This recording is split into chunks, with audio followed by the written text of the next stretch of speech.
Vamos a darle la bienvenida a este panel al doctor Eduardo Julio Petillani y Armando II Andruet, hijo, de quienes también vamos a presentar una síntesis curricular que han de exponer en esta ocasión. El doctor Petillani es abogado, ha sido juez federal de primera instancia en Mar del Plata y juez de la Cámara Federal de Apelaciones en esa ciudad, función que no asumió por haber sido designado en ese mismo año secretario de Seguridad de la provincia de Buenos Aires. Además fue convencional constituyente en la Convención Nacional Integrada para la Reforma de la Constitución Nacional en 1994. Actualmente es juez de la Suprema Corte de Justicia de la provincia de Buenos Aires, a cargo de la vicepresidencia. Es profesor titular por concurso de la materia Derecho Civil 5, Familia y Sucesiones, en la Facultad de Derecho de la Universidad Nacional de Mar del Plata. Profesor emérito de las Facultades de Derecho de la Universidad Atlántida y FASTA en la ciudad de Mar del Plata, donde se desempeñará durante muchos años como profesor titular de la materia Derecho de Familia y Minoridad y de Familia y Sucesiones, respectivamente. Ex profesor titular interino de la materia Derecho Civil 2, Familia y Minoridad en la Escuela de Ciencias de la Salud dependiente de la Universidad de Mar del Plata, director en la carrera de especialización en Derecho de Familia en la Universidad Católica de La Plata y es autor de diversas publicaciones jurídicas en obras, revistas y periódicos especializados, habiendo intervenido en numerosos congresos y jornadas. Con respecto al doctor Andruet, es abogado y doctor en Derecho por la Universidad Católica de Córdoba, miembro de número de la Academia Nacional de Derecho y Ciencias Sociales de Córdoba, doctor honoris causa por la Universidad San Pedro de la República del Perú. Ha sido decano de la Facultad de Derecho y Ciencias Sociales de la Universidad Católica de Córdoba entre 1989 y 2001, director honorario del Centro de Bioética de la Universidad Católica de Córdoba y director de la Maestría de Bioética de la misma universidad. Es autor de 9 libros, 16 capítulos de libros y más de 100 artículos publicados en revistas nacionales y extranjeras. Ha recibido varios premios por su destacada trayectoria académica y científica y ha participado en innumerables congresos y jornadas sobre su especialidad. Actualmente es profesor de Filosofía Jurídica y de Ética en distintas universidades del país y del exterior y profesionalmente se desempeña como magistrado vocal del Tribunal Superior de Justicia de la provincia de Córdoba. Prestamos atención entonces a las palabras de los doctores Eduardo Julio Petillani y Armando II Andruet, hijo.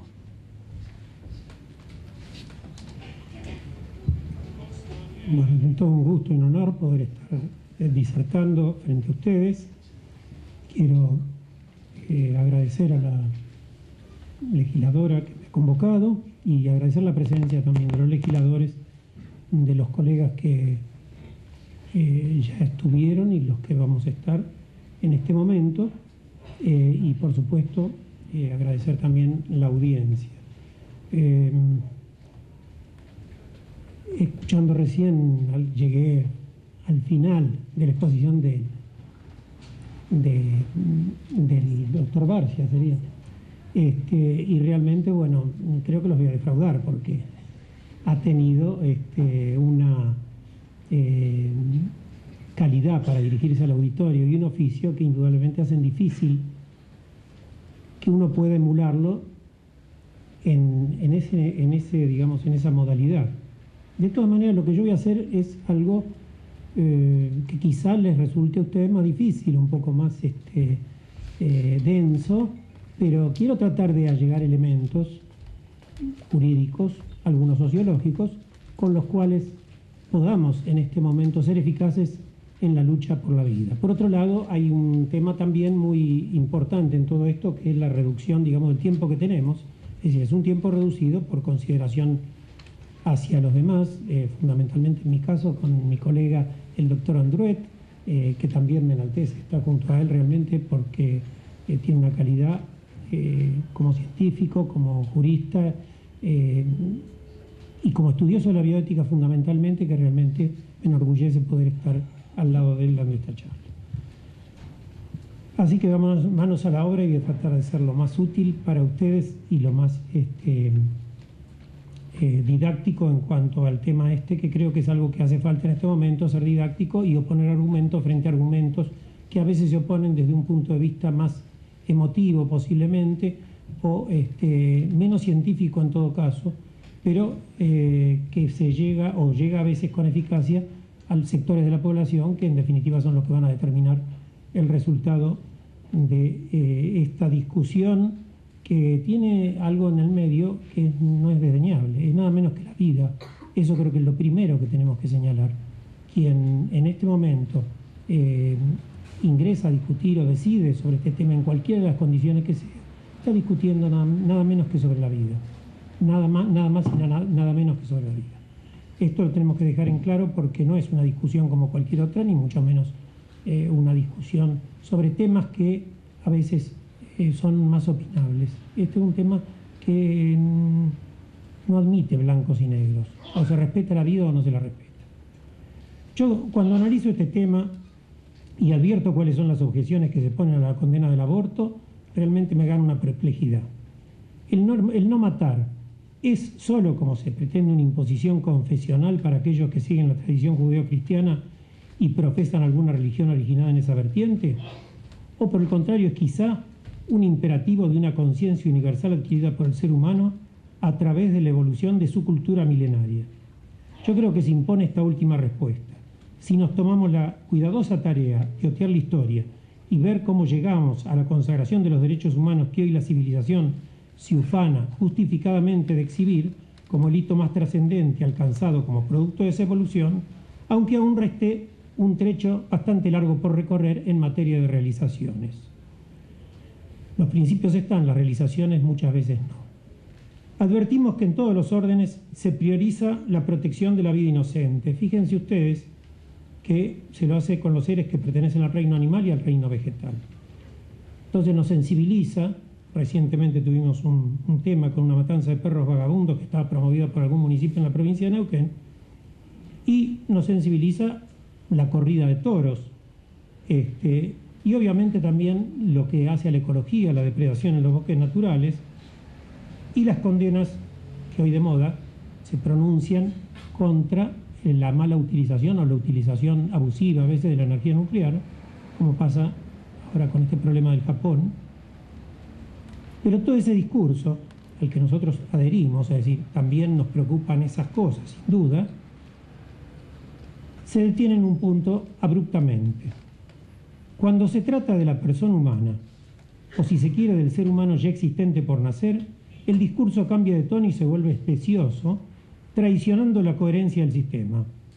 Allí sí resulta posible privar a alguien de su derecho más elemental. Allí sí resulta posible matar a un ser inocente, libre de toda culpa. Allí sí resulta posible alterar el curso de la naturaleza. Allí sí pareciera que la ecología no está llamada a intervenir a pesar que esté en juego la existencia de la razón misma de su cuidado, del cuidado de la ecología, que es la preservación del género humano. Porque nosotros no estamos al servicio de la ecología o al servicio de las cosas, sino que las cosas están al servicio del hombre. Esa es la visión humanista. El ser humano comienza en ese momento a dicotomizarse. Es, pero no es.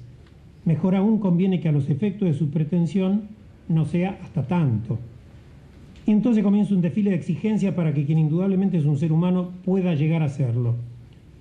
Que haya existido implantación o anidación del embrión, que haya aparecido la corteza cerebral, que hayan pasado 70 días posconcepción, que hayan transcurrido 28 semanas desde el embarazo, que el feto sea viable, que nazca, que comience a ser capaz de formarse juicios propios, que sea autorreflexivo. Es decir, todo eso se pide y en algunos casos se comienza, digamos, con la implantación o anidación, pero en otros casos se llega hasta límites impensables. Hasta allí en algunos casos puede llegar el test de ingreso a la especie humana sin perjuicio de alguna opinión, para la cual, apoyándose en la noción de conciencia como la característica definitoria de la vida humana, el infanticidio humano resulta moralmente aceptable. Así lo dice Michael Tooley, citado por Silver en un libro Vuelta al Edén, donde dice que en realidad perfectamente se podría llegar a la muerte del ser humano hasta el momento en que adquiere conciencia, porque hasta ese momento no es una persona, no es alguien a quien haya que respetar en su derecho a la vida. Por suerte estamos lejos de eso, pero no nos olvidemos que en toda esta materia existe una suerte de toboganes y de pendientes, resbaladizas. Sin embargo, para reconocer la pertenencia a otras especies que pomposamente se denominan inferiores en la escala biológica, no se requiere tanto. Así podemos ver en producciones documentales cómo se cuida la vida de los animales y se los reconoce a partir de constataciones ecográficas que los muestran en todo su desarrollo a partir de su origen embrionario. Hay unas palabras que para mí son de una claridad y una sencillez meridiana y que dan por tierra con cualquier argumento en contra de la vida humana desde la concepción. Las pronunció Tertuliano hace muchos años, vivió en el siglo II, III después de Cristo. Tertuliano dijo: ya es el que será. Esas 5 simples palabras que ligó son la clave del tema que nos ocupa. ¿Cómo pretendemos la vida, la protección de la vida actual si no lo hacemos en su mismo origen? Si esa vida tuvo un comienzo y la eliminamos 1, 2, 30, 180, 365 días después, ya no va a haber derecho humano de esa persona por tutelar, sencillamente porque la hemos eliminado, desaparecido o abortado. Matamos al portador de esa vida que ya existía, más allá de que le denominemos caprichoso y convencionalmente cigoto, mórula, blastocisto, embrión o feto, pero siempre nos estamos refiriendo a lo mismo. Son distintos nombres para una misma realidad existencial. En todos los órdenes de la vida nunca una persona se debe olvidar de lo que fue y de dónde provino. Todos los presentes doy por sentado que ninguno provino de una fecundación in vitro, puedo equivocarme, pero me parece que por el tiempo en general ya podría haber, algunos jóvenes podrían provenir. Pero fuimos albergados todos, la mayoría de nosotros y quizá todos, en el seno materno. Nacimos de la unión de gametos y allí comenzamos a existir en el universo. Creo que a ninguno de nosotros se le ocurriría pensar que existimos tan solo porque nuestros padres, o más particularmente nuestra madre, dispusieron graciosamente concedernos una suerte de placer para que vivamos. Al menos yo pienso que no les asistía ningún derecho a negarnos una vida que ellos mismos engendraron. El ius vitae in nexis, que se arrogaba el pater familia romano, afortunadamente, o sea, derecho de vida y muerte, lo menciono presuponiendo que todos sabemos latín, lo que no es cierto, yo tampoco, quedó muy atrás en la historia, y creo que a su respecto también puede decirse nunca más a ese derecho de vida o muerte del padre o de cualquier persona sobre sus hijos. El hijo objeto dejó paso al hijo sujeto. Por lo menos así lo dicen todos, interpretando unánimemente el espíritu de la Convención sobre los Derechos del Niño. Creo que es elemental. Y ahora abruptamente nos encontramos con que el respeto por la vida se encuentra ante una gran brecha abierta por la cultura de la muerte simbolizada por la ideología del aborto. El paso del tiempo, cualquiera que sea, solo altera la morfología al ser gestado. Y su nacimiento implica apenas su independencia del cuerpo materno, no el funcionamiento autónomo de su vida, que seguirá siendo altamente dependiente durante un periodo prolongado. Durante su estancia en el seno materno, utilizando la figura de Lejeune, el feto es una suerte de astronauta gravitando en él, dependiendo absolutamente de ella como aquel del equipo exterior que lo encapsula. Desde otro ángulo, Julián Marías, con proverbial pedagogía, enseña que cuando se dice que el feto es parte del cuerpo de la madre, se dice una insigne falsedad, porque no es parte, está alojado en ella, mejor aún implantado en ella y no meramente en su cuerpo. Una mujer dirá estoy embarazada, nunca va a decir mi cuerpo está embarazado. Es a partir del momento de la concepción, cuando se produjo el contacto de membranas entre el óvulo y el espermatozoide, que su existencia comenzó el conteo que inexorablemente culminará con su muerte por motivos naturales o en todo caso por interferencias accidentales. Desde otro ángulo alguien dice que cuando se produce este momento de la concepción es como si estuviéramos disparando una bala que sale en ese momento del cañón. Ya es indetenible, salvo un accidente, salvo un obstáculo que se lo ponga. Lo mismo pasa con desde ese momento ya existe, ya es el que será.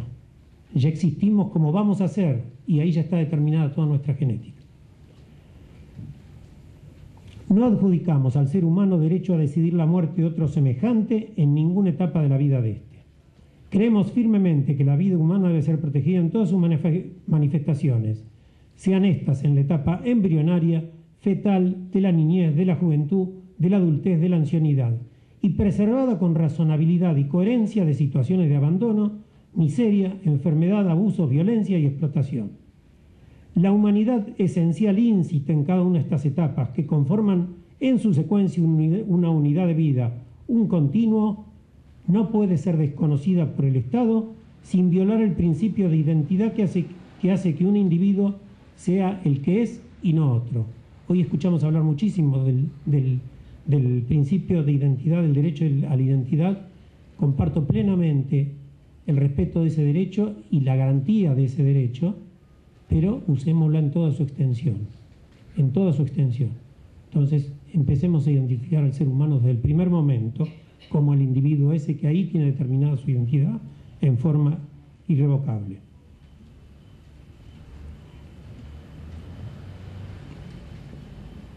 La definición de hombre, pues, es inescindible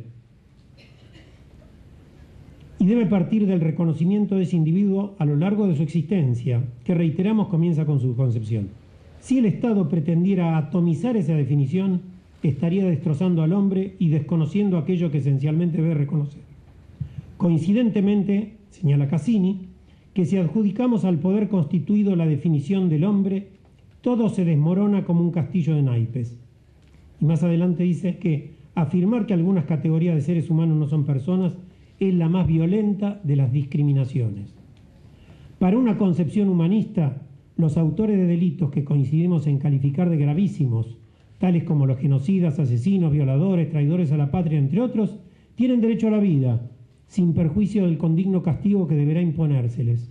¿Cómo entonces no ha de tenerlo quien, inocente de toda inocencia, solo ha cometido el supuesto pecado imperdonable de haber ingresado a la vida porque lo llamaron a ella, sin siquiera ser por propio designio?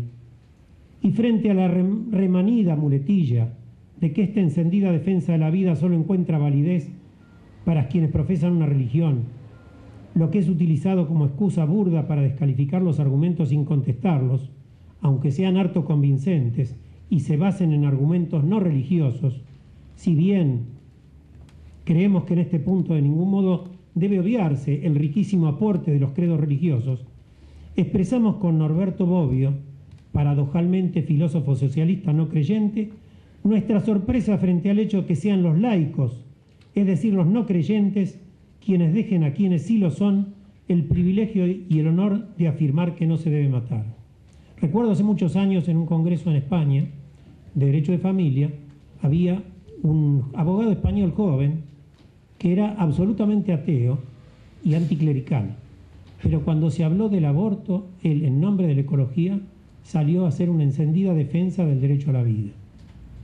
Y esto creo que es lo que equivocan el camino aquellos que fustigan hoy esta posibilidad de defender la vida, cuando realmente sería mucho más dignificante para ellos que la defendieran y mucho más coherente con toda esa parafernalia de elementos que despliegan a veces, en el cual le falta este elemento esencial que parece ser el elemento unitivo de todo lo que podrían afirmar, pero le falta este punto justo, es decir, ahí es donde claudican, donde de alguna manera naufragan, porque le falta coherencia, es decir, este respeto por el hombre y por la vida no es tal si no la respetamos en su primera manifestación.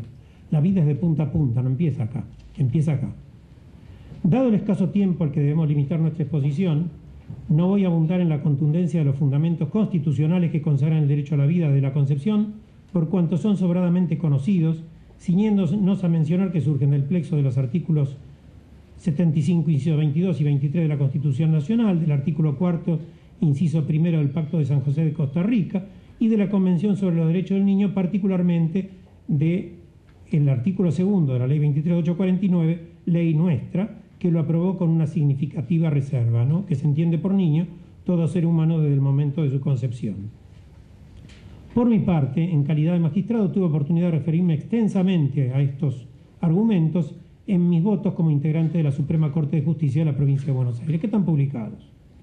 Al respecto, dada la fecha que hace pocos días rememoramos, me refiero a la memoria, encuentro pertinente volver a la reflexión que como convencional hiciera hace ya más de 16 años atrás, cuando señalé que la vida no es un valor obvio que pueda soslayarse, porque cientos de miles de atentados contra la vida no pueden silenciarse, porque se use la vida humana para la fabricación de cosméticos es un crimen de lesa humanidad que clama justicia como lo clamaban los crematorios de Auschwitz, porque que se ignore la suerte de estos seres indefensos nos recuerda la forma artera en que se cegó la vida de 30.000 argentinos, que también fue cubierta por el silencio, por un silencio cómplice y ominoso que lo sentenciaba con el por algo será.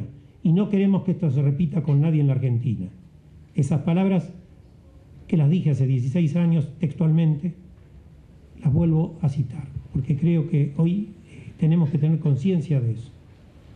Como el argumento constitucional es incontrastable en cuanto a la defensa de la vida desde la concepción, lo que así ha sido reconocido correctamente por algunos contradictores, en una nueva vuelta de tuerca para encontrar argumentos jurídicos que pudieran sostener la posibilidad del aborto, se ha dicho que pudiendo colisionar los derechos a la vida del feto persona y el de la dignidad de la mujer, puede prevalecer este último. Por nuestra parte, pensamos que nada puede justificar que se mate a una persona inocente, aun cuando se pretenda que ello se lleve a cabo para evitar que se interfieran los planes de vida de un tercero. El plan de vida que alguien se ha trazado, máxime cuando lo ha hecho con total libertad, no puede presuponer para su ejecución que quien lo ha formulado tenga total indemnidad para desconocer ciertos derechos que asisten a terceros, sustancialmente el derecho de vivir. Mucho menos pueden presuponer el derecho a la salud sexual y a la procreación responsable. Ello se emparenta con la consagración de un unilateral derecho a decidir, pero ese derecho a decidir podrá incidir en el ámbito de la privacidad, mas no cuando se afectan derechos de terceros, particularmente si se trata del derecho a la vida. Solo la colisión con el derecho a la vida de quien ha diseñado aquel plan podría en casos extremos, y estos son casi de gabinete, indubitables y como última ratio posibilitar esa primacía. Hay un ejemplo clásico, el ejemplo romano de derecho, de la tabula unius capas, o sea, una tabla capaz de sostener solamente una persona. Alguno que vio la película de Titanic se acordará del final, porque ahí existía una sola tabla que podía sostener una sola persona. Pero ahí se resolvía por amor la situación y por el respeto que uno tenía sobre el otro y el sacrificio que uno hacía por el otro. Quizá en derecho podríamos llegar a admitir que alguien para salvar su propia vida, en ese caso, tire de la tabla al otro para salvarse él, si es lo único que le queda para salvar su propia vida. No es lo que hizo Viale, según dice en La Costanera, cuando le cedió su salvavidas a una mujer embarazada. Está el monumento ahí en La Costanera Sur. No sé si estaba por lo menos. Consecuentemente, rechazamos la pretensión de que cualquier otro derecho de la mujer que no se trate del derecho a la vida tenga la misma jerarquía que el derecho a la vida humana existente, no en formación o potencial como se pretende.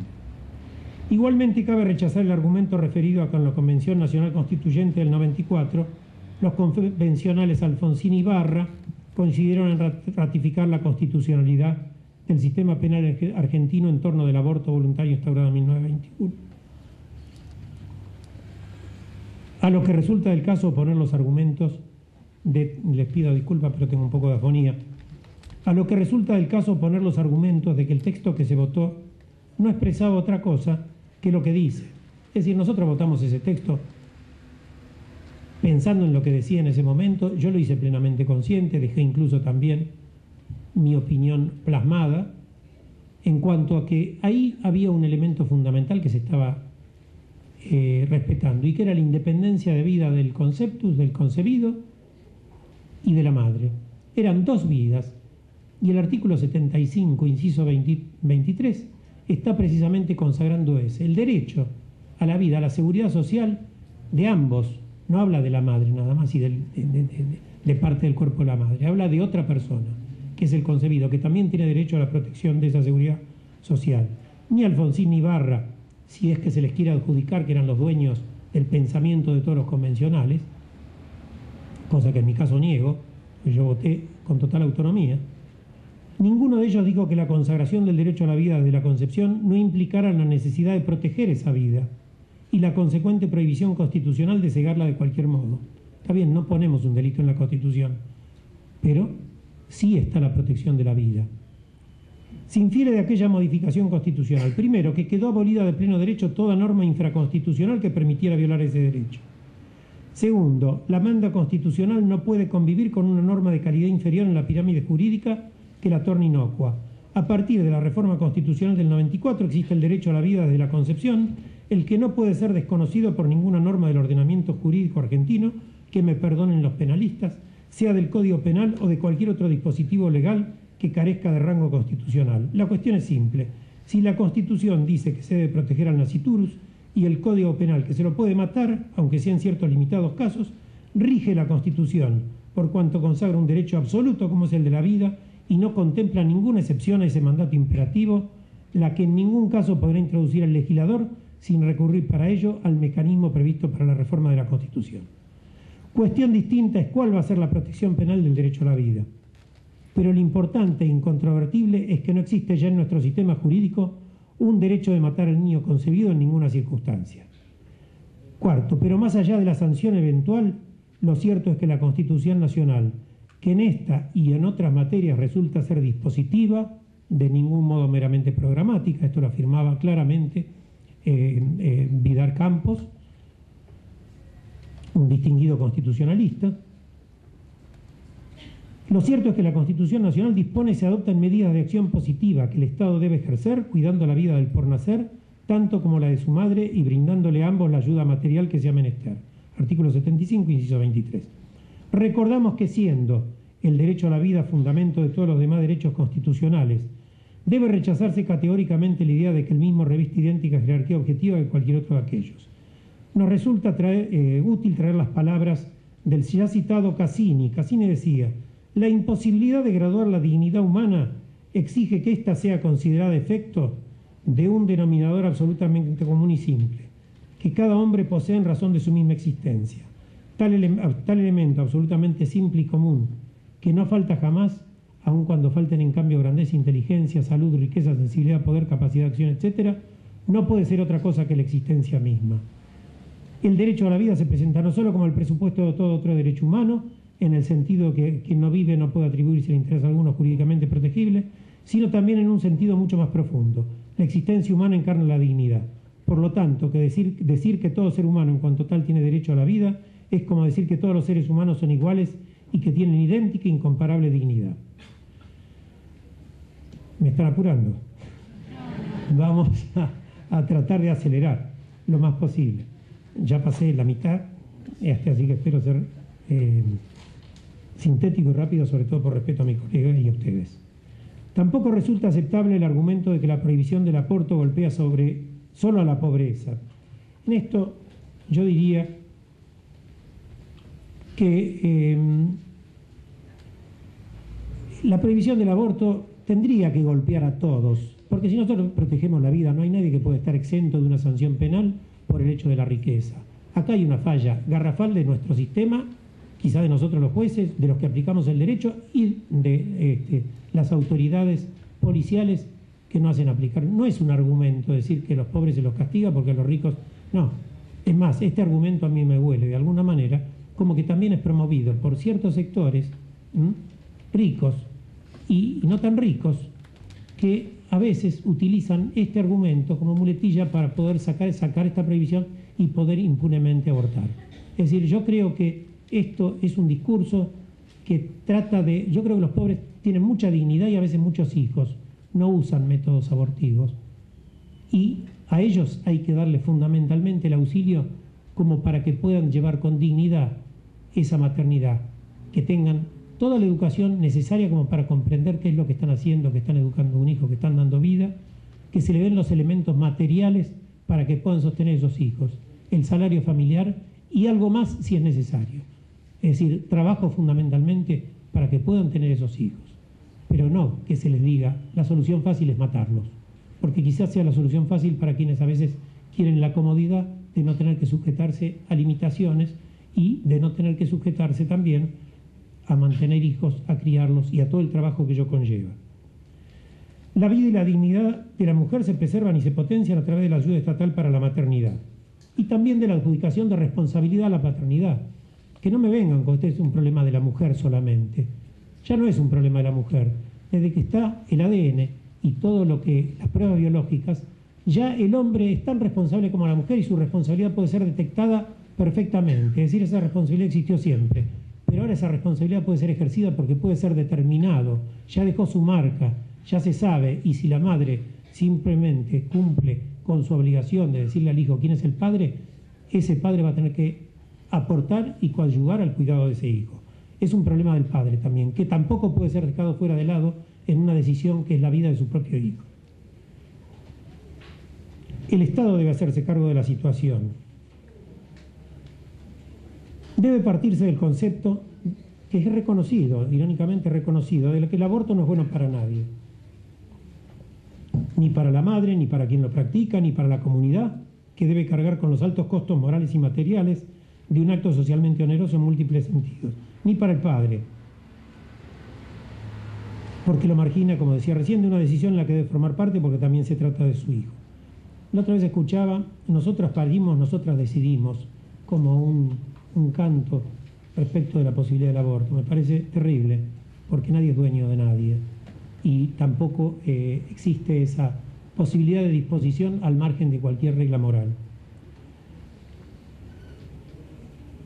Respecto del concebido, es irrefragable que considerando un no sujeto se lo elimina como un objeto inservible sin ninguna piedad ni consideración por su persona. Fíjense, y esto también es importante, si procedemos de tal manera con aquellos que no pueden defenderse, que son inocentes por añadidura, y justificamos sin más su eliminación, los fundamentos de la defensa de la vida se esfumarían prontamente, liberando en cadena la instrumentación de la vida humana al ritmo de los humores sociales. Podría avanzarse en la propuesta y llevarla para otras situaciones que ya se van esbozando, lamentablemente en muchos casos, seguramente de eso les va a hablar mi colega, a la luz de un muy discutible concepto de dignidad, que por otro lado se habla de dignidad como si la maternidad en algún caso pudiera ser indigna, aún en el caso de que esa maternidad sea producto de una violación, no es indigna. Indigno será el que violó a otra persona, no la maternidad consecuente. Lo que pareciera significar que tal como ocurrió, bueno, fíjense que antes se transmitía la infamia de los padres a los hijos. Cuando había hijos concebidos adulterinamente o por alguien que tenía estado religioso, al hijo se lo denominaba sacrílego, se lo denominaba hijo adulterino, incestuoso, y se lo castigaba diciendo que no tenía familia, prácticamente no tenía ni madre. Esa situación injustísima fue dejada atrás por la ley 23.264 y antes todavía por una ley dictada en la 14.367, creo que era. Y bueno, hoy se está volviendo a hacer recaer esa infamia sobre los hijos, es decir, si no fueron queridos, si no fueron buscados o si el padre no los quiere, se los mata, lisa y llanamente. Bajo esa suerte de paraguas, ese progreso que va pasando que incluso convierte a estos concebidos como los parias de la India, en un futuro no muy lejano podríamos llegar a ver la eutanasia como una forma de desembarazarse de los ancianos, y discúlpenme, yo estoy tratando de terminar rápidamente, me falta muy poquito, de los ancianos a través del aislamiento, en la misma dirección la decantación progresiva de la ancianidad avanzada, la consagración de una calidad de vida estandarizada por debajo de la cual aquella no merecería ser vivida, se diría que no es digna de ser vivida, la creación de vida con fin que yo a veces me pregunto, quienes son discapacitados, ¿qué mensaje le estamos dando cuando decimos que la vida es indigna porque alguien nazca, por ejemplo, con un problema o una discapacidad? ¿Qué mensaje le estamos dando? Matate.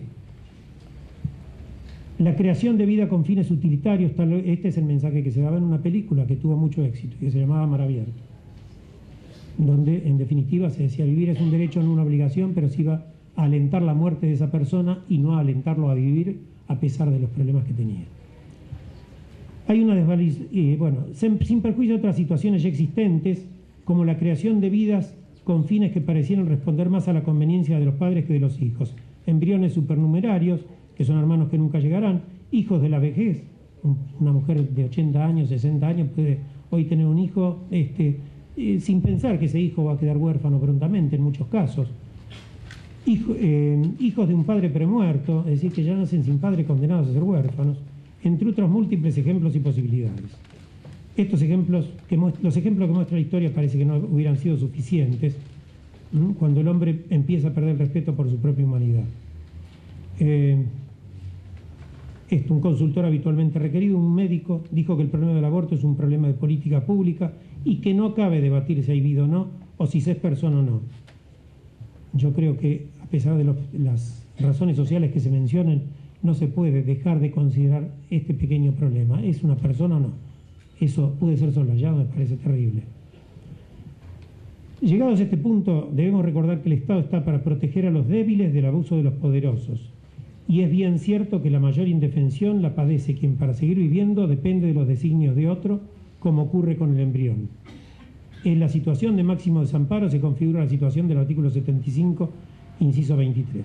Termino con un par de apostillas. Julián María dice sin eufemismos que con increíble frecuencia se enmascara la realidad del aborto con sus fines. Se intenta identificar el aborto con ciertos propósitos que parecen valiosos o por lo menos aceptables. Pero esos fines no son el aborto. Lo correcto es decir, para conseguir esto o lo otro, se debe matar a una persona. Esto es lo que se propone.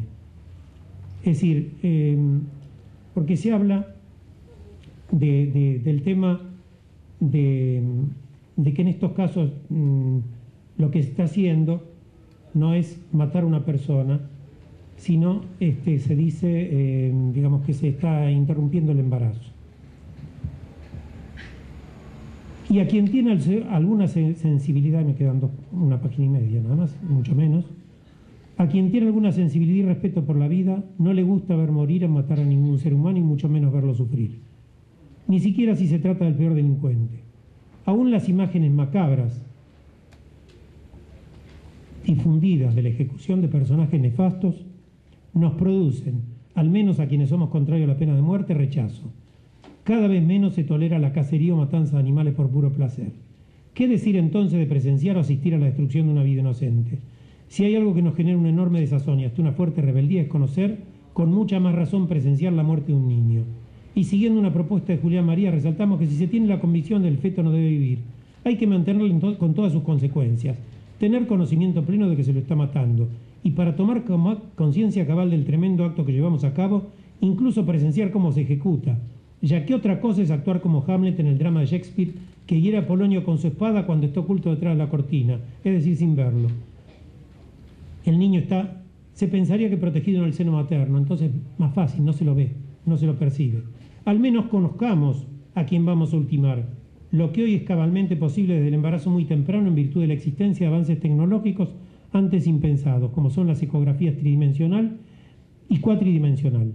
La percepción directa nos acerca a la evaluación correcta de las consecuencias de nuestros actos o de lo que avalamos. No es lo mismo decir a fulano hay que matarlo que hacerlo o presenciar cómo se hace. Para finalizar, no se trata aquí de perseguir a nadie ni de criminalizar actitudes inocuas. De lo que se trata es de reflexionar sobre el valor de la vida humana y de concientizar sobre su intrínseca dignidad, de llamar a las actitudes responsables. Dar muerte a un ser humano es un hecho gravísimo que no puede de ningún modo tomarse como una solución posible. No es con la condescendencia y el ocultamiento de la realidad cómo se construye una sociedad justa, ni con términos ambiguos, al modo de la expresión interrupción del embarazo, para nominar eufemísticamente a lo que no es otra cosa que matar a un inocente, tronchando así una vida única e irrepetible. Bueno, gracias por la paciencia y disculpas sobre todo.